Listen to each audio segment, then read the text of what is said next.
Hey everybody, welcome back to Thorn and Thistle Farms. Me and the wife are just going to go for our 5 mile walk with our dog Gertie, and we're going to talk about aliens. Aliens? No, we're not actually going to talk about aliens, but if they actually came back, I'm sure they'd hate taxes and going on 5 mile walks probably as much as I do. I like going on 5 mile Yeah, walks. I don't know if you guys can hear, but our new rooster has livened things up around the farm, so he's just cockle-doodle-doing, probably getting henpecked, but it's going to be interesting to have little baby chicks coming here in probably a month. Well, and because he's from a breed that lays dark brown eggs in with a breed of chicken that lays blue eggs or green eggs, we will end up with an olive egg Yeah. laying chicken, which is crazy. Yeah. And I love olive eggs. They look so neat. Oh gosh. Yeah, I've married the chicken lady, so she has to have every color of egg that I want there a is. rainbow of eggs. Yeah, they all taste the same to me. They So do all taste the same, but one set is way prettier to look at. okay. So Hey, I'm going to get a free olive egg. yeah, well that's true. So I don't know. What do you want to talk about? We talk about the old times. I can remember I grew up in kind of the middle southern Indiana area, I have a good idea. and when I was a little boy, um, pretty much we just had like what you call a lot of 10-cent millionaires. Everybody owned a business, so to include my grandfather. He owned actually 3 businesses. But we would go, like, my mom would load us into, the, oh gosh, what was that car? I think it was a Lincoln. Um, Is that and the one she got stuck on the bridge? yeah, well, but we'd sleep in the back windshield, stuff like that. But she'd drive us into town, and we'd go to Joe's butcher shop and get meat. We'd go to Lynn's pharmacy to get pharmaceuticals and band-aids, things like that. What was the other? We went to another Joe's fruit stand, and that's where we get our fruits and vegetables. We And went to most the of those bakery. were local, Well, they're all locally local. sourced. Yeah, and they're all within The goods. probably a 3 block radius. Yeah, I So remember doing that with my mom too. We'd go in. The downtown was actually still a downtown, and each little shop had its specialty, and everybody knew each other. And my mom would go in, and everybody would be commenting on how much we grew, and it was like really awesome. And you went to church with the owners a lot of the times, but also, and this is what I want to talk about, was farming then was not industrialized yet.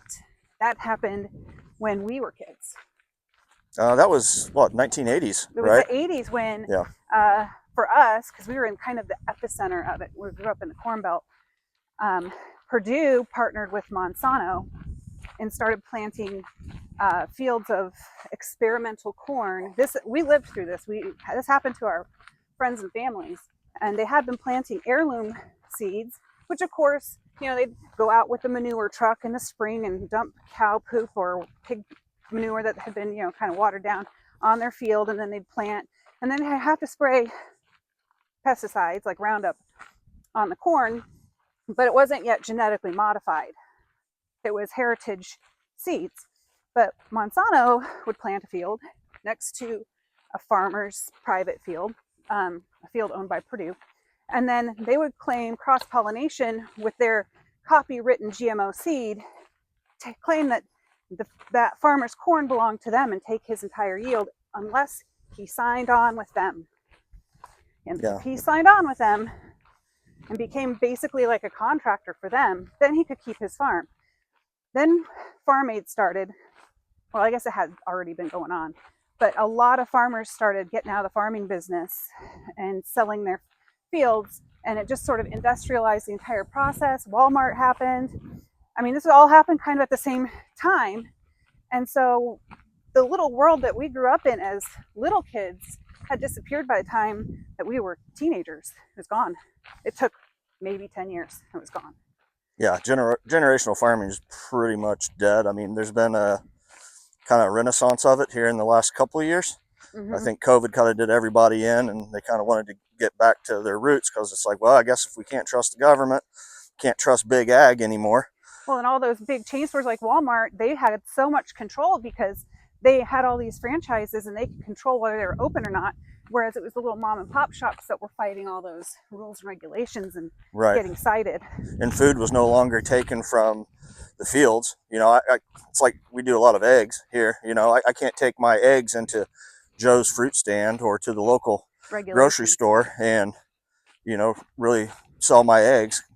Without the USDA and the FDA coming in and inspecting our site and us paying hefty, fees and such. So like Walmart has no eggs and we are overflowing with eggs. We have so many eggs we can't get rid of them. Yeah, I'm actually about to go into town and just give out free eggs because we have, oh gosh, I don't know, maybe like I think 46 eggs right now that chicken eggs. Yeah, we've already sold to everybody around here, and yeah, we don't have anybody to buy them. So including duck eggs, we have 6 dozen eggs right now. Yeah, and rotten eggs don't do any good for anybody. So I might as well go give them out to people in the community. They're still fresh. Yeah. Because they are still fresh. Yeah. But if our duck eggs are incubating, so we're not quite ready to incubate chicken eggs. So. Yeah. So it's just kind of crazy. If we pay $5, we can sell to just us to the person that's going to take it home. But if we wanted to take it to a site, like a third party, and like that would be brokering the egg sale, then that's where we have to get the state and the federal government involved. And it's absolutely insane. All right, to include water samples, whole bunch of kind of crazy stuff. But we're not really interested in that. But yeah, I mean, that's, like I said, I mean, since local farmers can't take their stuff right to the local store like they used to because of regulations and whatnot, that's exactly what killed our small town where I grew up. It killed where Annie grew up as well. Walmart came in, and then used to be that you'd have, everybody had their own business and there was one town drunk and everybody knew who that was, and now it seems like everybody's, like the whole town's a bunch of drunks and nobody owns a business. Yeah. So that's, and that's happened just in like, back home, 40 years. Yeah. Well, and a lot of the locals like us moved away because we were seeking what we had previously, which we found here, very low regulation, no building codes, locally speaking, and for the state, there's not a lot of coding either. Very agriculturally friendly, and that's no longer at home for us. That ended before we even had our own kids. And so now you have a lot of people who are there that weren't born and raised there. So like the local culture kind of died. And, all the big farms were subdivided. It made it into a bedroom community. So now it's extremely expensive. And the people that live there work in Indianapolis, mostly. Yeah. And the little pocket of Appalachian culture that was there is gone. It's just gone. It's basically suburbia now. And everybody has a little, no offense if you have this, but a little welcome sign right next to their house. But they tried to pick one that didn't look just like everybody else's. And it's just sad to me. But a big part of why we relocated here was because it still had the culture that we left. It had the low regulations that we left. It was like going back in time like 20 years. And that really appealed to us. We looked pretty heavily into local laws and regulations and the sheriff and all that kind of stuff before we picked where we were going to buy property, which I suggest everybody do. And we're pretty intent on helping to preserve local culture here, as you probably have figured out by now, and not allow what happened where we're from to happen here. And we'll do whatever we need to do to help the locals keep their culture, protect it, insulate it. Yeah, and I mean we're called transplants, which rightfully so. The locals call us transplants. Which we are. Yeah, and then I'm sure some of them, I mean, they'll take advantage of people that come here. From what we've witnessed in the last 5 years is that about 70% of people that move here, within the first 2 years, they pack up and go home. It's not for everybody. It's kind of isolated. You're not going to make a bunch of money selling things like my friend that I do the duck processing with. If we're going to sell product, we sell it an hour and a half south and north of here. Because if you go to this local market, like their farmers market, like you're going to sell a chicken for less than cost. because everybody does chickens. Everybody's got eggs. Like I said, I like pretty much have to give away eggs because like the few people that buy them that don't have chickens are far outweighed by the amount of people that do have chickens and do have eggs. Well, So and everyone here is not, and this is just part of the local culture, you know. And in this part of the Ozarks, they didn't have jobs essentially. I mean, it was all it's all ag. homesteading Yeah. and self-sufficiency. And my great grandpa, all the way back that lived not far from here, they were all farmers. Right. And my grandpa was the first one to get an actual like job for a corporation, and he worked for the steel mill for 20 years and then got a pension and then worked for another steel mill for 20 more years. He worked for an auto plant, didn't he? For No, steel mill. The steel mill? Mm-hmm. Huh. Yeah. And he moved specifically to work at the steel mill. Yeah. Because there were no jobs. Yeah, and I wouldn't even say ag's a big thing where we're at. I more like hunting, trapping, and like self-sustainment. Yeah. So yeah. Farming, well, and it's farming here is pretty rough. There is no such thing as like what we grew up with in the Corn Belt. There's no such thing as like vast flat pieces of land like, right. where you could grow corn. You just throw seed out and it starts growing. Yeah, no black dirt like we have back home either. Yeah. This is, you gotta love your plants here. Yeah, it's gravelly loam. You have a wet seasons and dry seasons, drought seasons. You have to plan ahead for all this stuff. It's I think one of the reasons why people come here is because land is cheap. Yeah. But they have this idea of how their experience is going to be homesteading here. Right. And it's not realistic. Yeah, you're gonna get what you pay for. Remember that. Yeah. If you're paying for cheap land, there's a reason. I mean, this place it's really hard to access property. You know, the seasons change very rapidly. We have flooding. For example, like we've got our seed trays going. We're going to plant some more of those. Maybe we'll do a video on that. But almost every year we keep half of our plants inside because as soon as we put them in the dirt, and I mean, we could be in March. You know what I mean? April last year. Yeah, April, and it's going to snow or it's going to have a heavy frost, and it's going to damage the plants. I mean, yeah. So we're kind of learning on that. Like mushrooms and things, they kind of pop up erratically, which is different, which I don't recommend if you don't know what you're doing as far as mushrooms. Like, don't go out and just pick those and eat them. So you can die that way. Yeah, but I grew up hunting morels. Things like that. So I would say I'm a professional morel hunter. Yeah. So I love it. And it's like Dewey said in his interview, his job and his brothers was to go out and get squirrel or rabbit for dinner. Yeah. They didn't have like homestead animals they grew. They just went out and hunted and trapped small game to eat every day if they were going to have meat. Otherwise they went and fished in the river, which no longer has many fish in it. Right.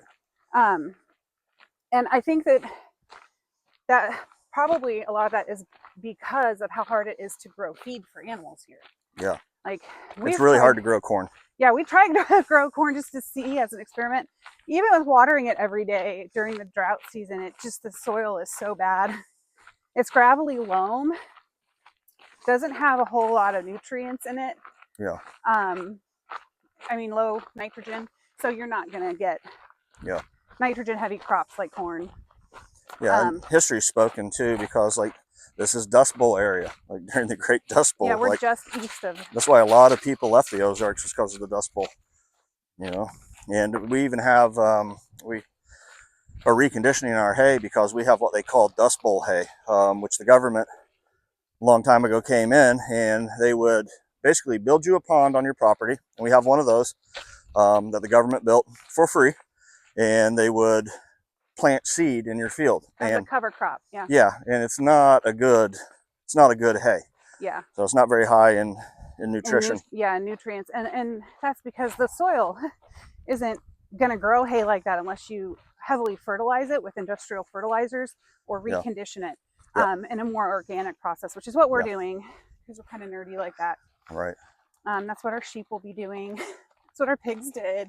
Right. We're letting them recondition the hay, because once your soil gets used to those industrial fertilizers, it's really hard to condition it to be just a nice, healthy soil. It becomes reliant on those. Right. They don't stay in the soil. Yeah, and it doesn't. I mean, it helps, because we've done a lot of, moving our animals around, different paddocks on our property, and our nitrate levels are still very low. And this is after 5 years of doing that. So Yeah, you and think cutting you're the going to come grass in and anyway. just, run some cows and some sheep and ducks and chickens and things and tractors and move them around your property, and within like a year you're going to have really good soil and it's going to be so great. No, it's not happening. It takes years. Yeah, it takes a long time, but if you're patient, it will get there. Yeah. So that's what we're trying to be patient. Mm-hmm. So what I like to joke that this little area here is where the old America still exists, the one I grew up with. We have a general store. We like in the middle of nowhere. That where people gather around a wood stove and chit chat and catch up. And Betty, who owns it, she has a little bit of anything you'd ever need. You don't even have to go to town. Yeah, and they actually have cheaper gas than you can buy in town. Yeah, because she actually she purchases it and sells it at cost. I don't think she makes any profit at all, really. not really. Probably I think just enough to pay for her electric bill. Yeah. I went in there the other day and she didn't even want to charge me for coffee, so I just left 75 cents in her customer exchange thing, just on top of the pennies. It's like, well, I guess somebody else can have a cup of coffee on me. Yeah. That's kind of how it is here. Yep. And I think there's an interest in bringing back a lot of that old American culture, like that is what I call it. But I'm not sure anyone younger than us doesn't have a working memory of that. They didn't an experience of it. Right. And that's really sad. So I think it would be a little less ideal than people have in their heads. Right. Because I don't think that we've had decades of anonymity, really, even in the suburbs, and not so much in small towns probably, but we go back home and we don't know the people that are living in our hometowns. Whereas when we were kids, everybody knew which car your mom drove. Yeah. I think I've mentioned that before.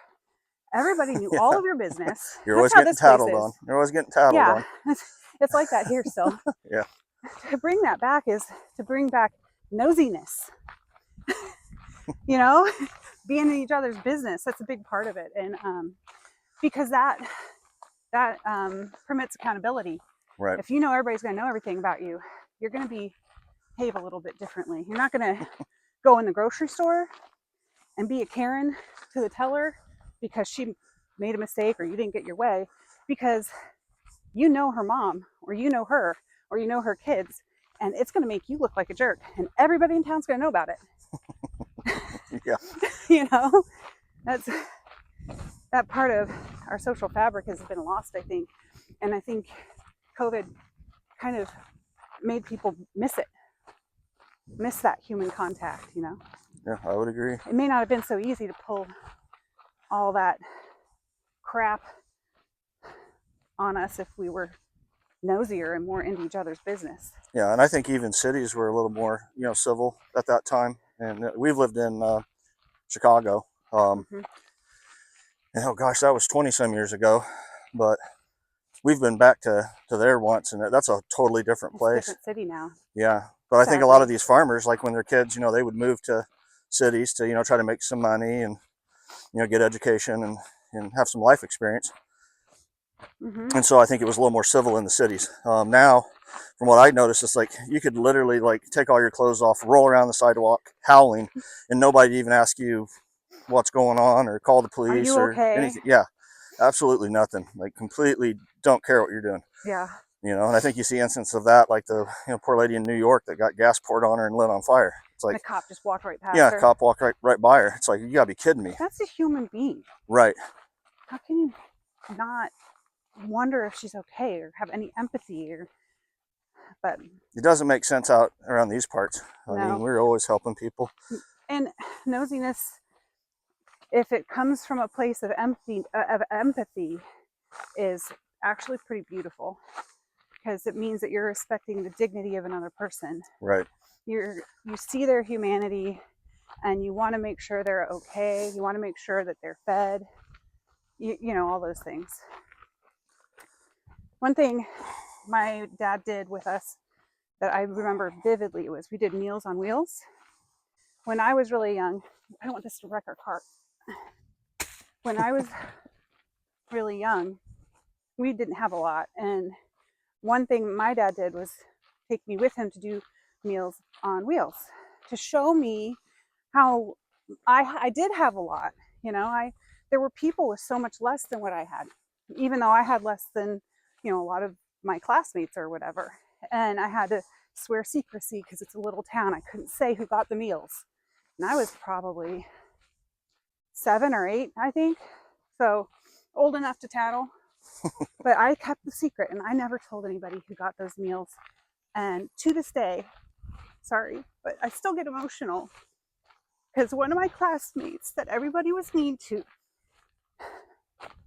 I saw her face in the window when my dad dropped off the meals. I couldn't say anything to her. I couldn't tell anybody. But to this day, the empathy that I gained from that experience drives me to help the people that I see, because like I didn't know why everybody was mean to her, and I was so quiet and I didn't want to draw attention to myself. But after that, I stood up for her, and it was like she had seen me in the car, so she kind of knew. But we're still friends to this day, by the way, since 3rd grade. Right. And she went on to have a great life. And I think that kind of nosiness, that's good nosiness. We need more of that. Are you okay? Do you have food? Gertie? Gertie, no. Come on. You can't visit him. Leave Captain alone. Gertie likes Captain. Yeah. Gertie, come on. So it's just one of those things I think we've lost that we need to get it back. And we can. You know, it's going to take time. It's not going to happen tomorrow. But little acts of kindness. You know, I challenge you guys. Try to do something kind today. You know, and if you're in a bad situation, ask for help. Yeah, ask for help. When you don't ask for help, you're taking that opportunity away from somebody else that's willing to help you. That's right. So. And wants to help you. Yeah. So, hey, I want to thank everybody for being supportive of our channel.